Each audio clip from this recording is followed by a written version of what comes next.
Hello friends, Saxena classes में आपका एक बार फिर से स्वागत है। आज मैं आप लोगों के लिए जो माध्यमिक शिक्षा मंडल की टेस्ट सीरीज चल रही है रिवीजन टेस्ट, वो लेके आया हूँ कक्षा 10वीं का विषय सामाजिक विज्ञान। तो चलिए हम लोग स्टार्ट करते हैं। सामाजिक विज्ञान कक्षा 10वीं का रिवीजन टेस्ट सीरीज जो माध्यमिक शिक्षा मंडल चला रहा है। तो इसमें फर्स्ट क्वेश्चन है आप लोगों का सही विकल्प। तो फर्स्ट क्वेश्चन करेंगे हम लोग, सही विकल्प चुनिए। तो फर्स्ट क्वेश्चन है आप लोगों का सही विकल्प में, आंध्र प्रदेश और उड़ीसा के डेल्टा क्षेत्रों तथा गंगा के मैदानों में सामान्यतः कौन सी मिट्टी पाई जाती है? तो इसका आंसर है आपका बा जलोढ़ मिट्टी। ठीक है ना, नोट डाउन कर लीजिए आप लोग। सेकंड क्वेश्चन है 1857 के स्वतंत्रता संग्राम के समय भारत के गवर्नर जनरल थे, कौन थे? तो इसका आंसर है आप लोगों का लॉर्ड कैनिंग। थर्ड क्वेश्चन देखिए, भारत के संविधान में कितने अनुच्छेद हैं? तो इसका आंसर है आप लोगों का द 395। प्रश्न क्रमांक 4 देखिए, भारत की प्रथम औद्योगिक नीति की घोषणा किस वर्ष में की गई थी? तो इसका आंसर है सा 1948।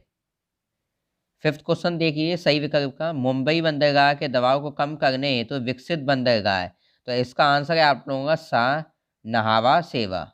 नहावा सेवा बंदरगाह विकसित किया गया था मुंबई के बंदरगाह को दबाव कम करने के लिए। अब देखिए आप लोग प्रश्न क्रमांक सेकंड। तो सेकंड है आप लोगों का, एक वाक्य में उत्तर दीजिए। तो एक वाक्य में उत्तर देने में दीजिए। फर्स्ट प्रश्न है आप लोगों का, पेड़ पौधों और जीव जंतुओं के सड़े गले अवशेष को क्या कहते हैं? तो इसका आंसर आएगा ह्यूमन्स। ह्यूमन्स। ठीक है ना, फर्स्ट आंसर ये है आप लोगों का, देख लीजिए आप लोग, नोट डाउन कर लीजिए। सेकंड क्वेश्चन देखिए आप लोग। सेकंड क्वेश्चन है, भारत में प्रथम पंचवर्षीय योजना कब लागू की गई? तो इसका आंसर है आप लोगों का 1 अप्रैल 1951। इसका आंसर ये है आप लोगों का। ठीक है, आगे चलते हैं हम लोग। मध्य प्रदेश की विधानसभा की सदस्य संख्या कितनी है? तो इसका आंसर है 230। 230। आगे देखिए आप लोग, 1857 की क्रांति का तात्कालिक कारण क्या था? तो इसमें आप लोग आंसर लिख सकते हैं चर्बी चर्बी लगे चर्बी लगे कारतूस। कारतूस।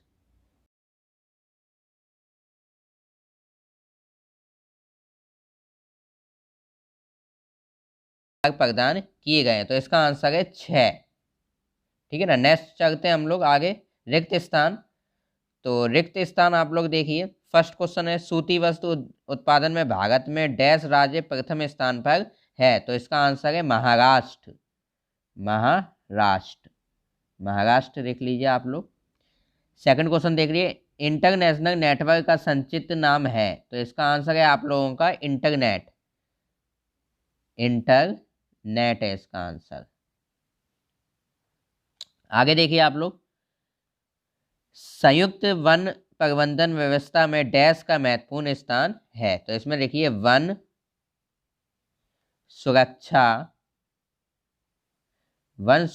समितियों समितियों वन सुरक्षा समितियों का महत्वपूर्ण स्थान है। आगे देखिए आप लोग, फोर्थ, दिल्ली की जनता ने डैश को भारत का सम्राट घोषित किया? तो इसका आंसर है बहादुर शाह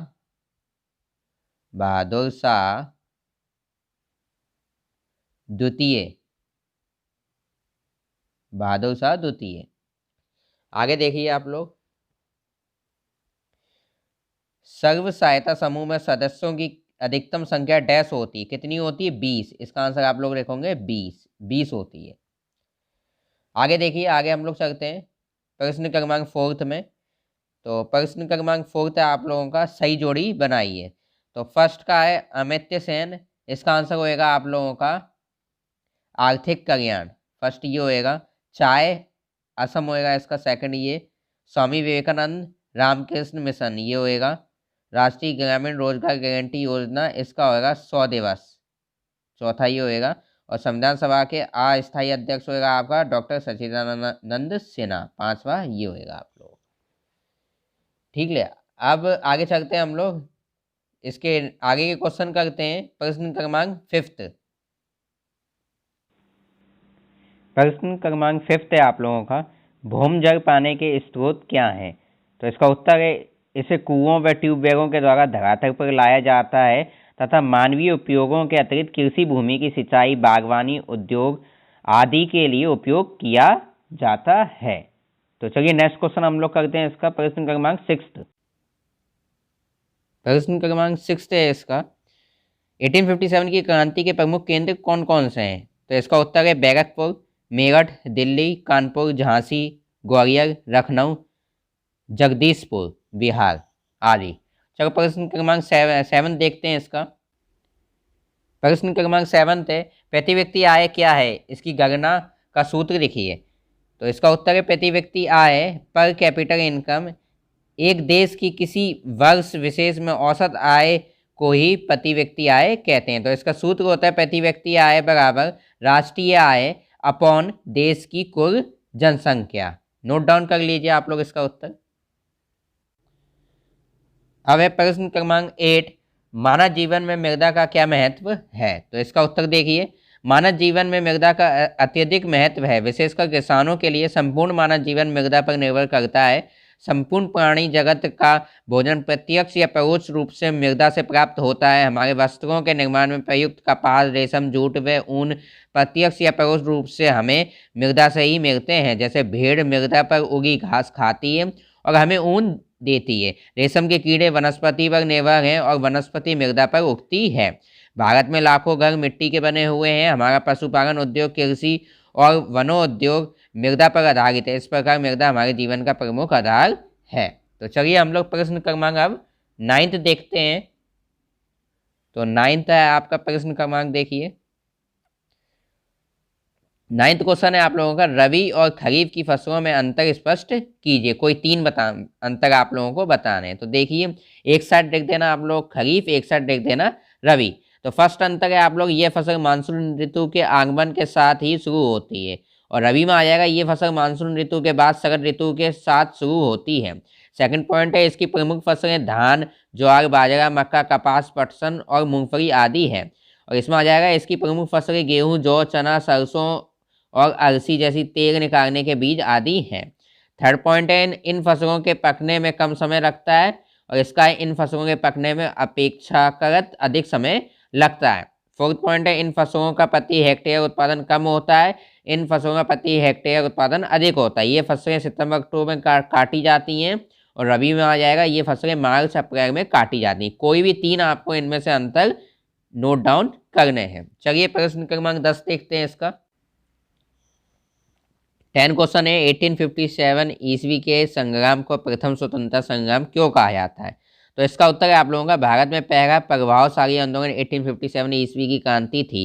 ये भारत का पहला स्वतंत्रता आंदोलन था। इस क्रांति ने अंग्रेजों की जड़ों को हिला रख दिया था। इससे पहले भी बैरौर, बैरकपुर तथा बुंदेलखंड में विद्रोह हुए जिनको अंग्रेजों ने कुचल दिया, किंतु इन विद्रोहों से 1857 ईस्वी के क्रांतिकारियों को बड़ी प्रेरणा मिली। वीर सावरकर, अशोक मेहता तथा अन्य भारतीय इतिहासकारों ने 1857 ईस्वी की इस क्रांति को प्रथम स्वतंत्रता संग्राम का नाम दिया। इस क्रांति के उठ खड़ा होने का कारण ना तो चरबी के कारतूसों का प्रयोग करना था और ना ही कुछ भारतीय शासकों का व्यक्तिगत स्वार्थ, परंतु जन साधारण में वह असंतोष की भावना थी जो पिछले 100 वर्षों के अंग्रेजी राज्य के कारण उत्पन्न हो रही थी। इन इतिहासकारों का विचार है कि विस्फोट की सामग्री काफी समय से पहले ही इकट्ठी होती आ रही थी। 11वां क्वेश्चन है आप लोगों का, स्वामित्व के आधार पर उद्योगों के कितने प्रकार हैं? तो स्वामित्व के आधार पर उद्योग 4 प्रकार के होते हैं। पहला निजी उद्योग, इस प्रकार के उद्योग व्यक्तिगत स्वामित्व में होते हैं। सेकंड है सरकारी उद्योग, वे उद्योग जो सरकार के स्वामित्व में होते हैं। थर्ड है सहकारी उद्योग, जो सहकारी के स्वामित्व में होते हैं। और फोर्थ है मिश्रित उद्योग, जो उपयुक्त में से किन्हीं 2 या अधिक के स्वामित्व में होते हैं। चलिए प्रश्न क्रमांक अब 12 करते हैं। अब देखिए प्रश्न क्रमांक 12 है, 1857 के प्रथम स्वतंत्रता संग्राम के उत्तरदायी 4 कारण लिखना है। तो इसमें आ जाएगा आप लोगों का फर्स्ट आ जाएगा राजनीतिक कारण, ठीक है ना। आप इसके अंदर का वर्णन आप वीडियो पॉज करके स्क्रीनशॉट ले सकते हैं। सेकंड कारण है सामाजिक कारण, तीसरा है आर्थिक कारण और चौथा है आप लोगों का सैनिक कारण। तो आप वीडियो पॉज करके स्क्रीनशॉट ले सकते हैं आप लोग इसका और नोट डाउन कर सकते हैं अपनी कॉपी में। चलिए हम लोग आगे चलते हैं। प्रश्न क्रमांक 13। प्रश्न क्रमांक 13 है आप लोगों का, भारत का संविधान लिखित एवं विस्तृत क्यों है, वर्णन कीजिए। तो इसका आंसर है आप लोगों का, किसी देश का संविधान उस देश की राजनीतिक व्यवस्था का बुनियादी ढांचा निर्धारित करता है। संविधान में शासन के सभी अंगों, व्यवस्थापिका, कार्यपालिका, न्यायपालिका की रचना, शक्तियां, कार्यों और दायित्वों का उल्लेख होता है। संविधान शासन के अंगों और नागरिकों के मध्य संबंधों को भी विनियमित करता है। भारतीय संविधान केवल एक राजनीतिक प्रलेख ही नहीं है, अपितु इससे बहुत अधिक है। भारत का संविधान भारत की सांस्कृतिक और राष्ट्रीय असीमता को अपने अंदर समेटे हुए है। भारतीय संविधान देश के आदर्शों को भी प्रकट करता है। संविधान जनता की सामाजिक, राजनीतिक और आर्थिक प्रगति, आस्था एवं आकांक्षाओं पर आधारित है। तो चलिए प्रश्न क्रमांक 14 करते हैं अब हम लोग। प्रश्न क्रमांक 14 है आप लोगों का, राष्ट्रीय ग्रामीण रोजगार गारंटी योजना से आशय, उद्देश्य एवं विशेषताएं बताइए। तो इसका आंसर आप लोग देख लीजिए। ग्रामीण क्षेत्र में गरीबी के निवारण, ग्रामीण क्षेत्र में उत्पादक रोजगार बढ़ाने, गैर कृषि अवधि में अकुशल ग्रामीणों के गांव से पलायन रोकने के लिए सितंबर 2005 में राष्ट्रीय ग्रामीण रोजगार गारंटी अधिनियम बनाया गया, जिससे इच्छुक ग्रामीण परिवारों को रोजगार प्राप्त करने का वैधानिक अधिकार प्राप्त हो। इस योजना के मुख्य उद्देश्य निम्नलिखित हैं, आप देख लीजिए। फर्स्ट है, ग्रामीण क्षेत्र में निवासरत प्रत्येक परिवार के वयस्क व्यक्तियों को जो अकुशल मानव श्रम करने को तैयार हों, उन्हें एक वित्तीय वर्षों में कम से कम 100 कार्य दिवस का रोजगार उपलब्ध कराना। और सेकंड है, ग्रामीण क्षेत्र में स्थायी परिसंपत्तियों का निर्माण करना। आगे चलिए 15 क्वेश्चन में हम लोग देखते हैं। 15 क्वेश्चन है आप लोगों का, आंतरिक जल परिवहन की प्रमुख बाधाएं कौन कौन सी हैं। तो इसमें फर्स्ट है, देश की अधिकांश नदियां मौसमी हैं। कुछ नदियों को तो शुष्क मौसम में बिल्कुल सूख जाती हैं और कुछ में जल धारा इतनी पतली और उथली होती है कि उसमें नावें या स्टीमर नहीं चलाए जा सकते। सेकंड है, वर्षा ऋतु में जल अधिकता विकराल गति एवं बाढ़ की स्थिति के कारण वर्षा ऋतु में नावें नदियों का परिवहन के लिए उपयोग नहीं हो पाता है।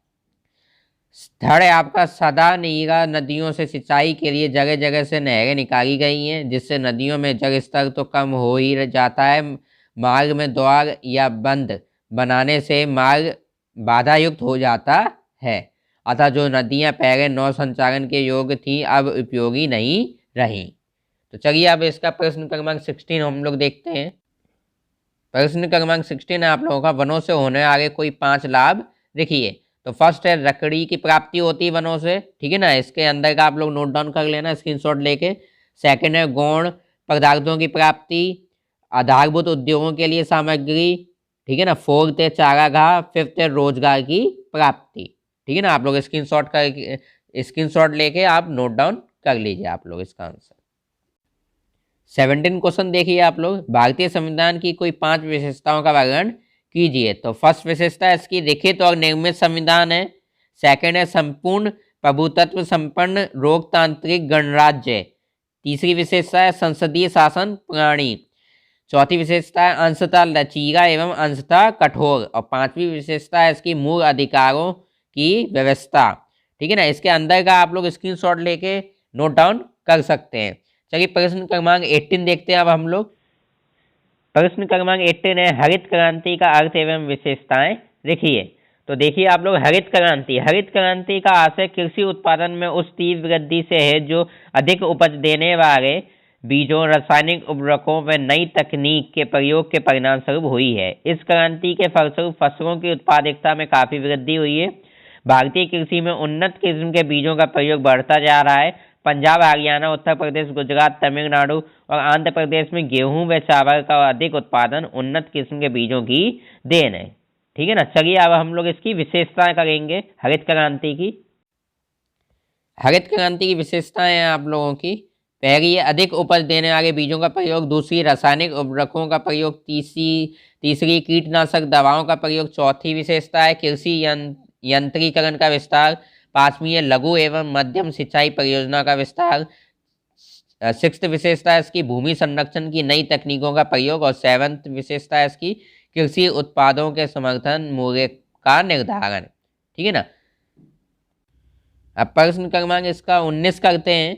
1857 की क्रांति की असफलता के कोई 5 कारण लिखिए।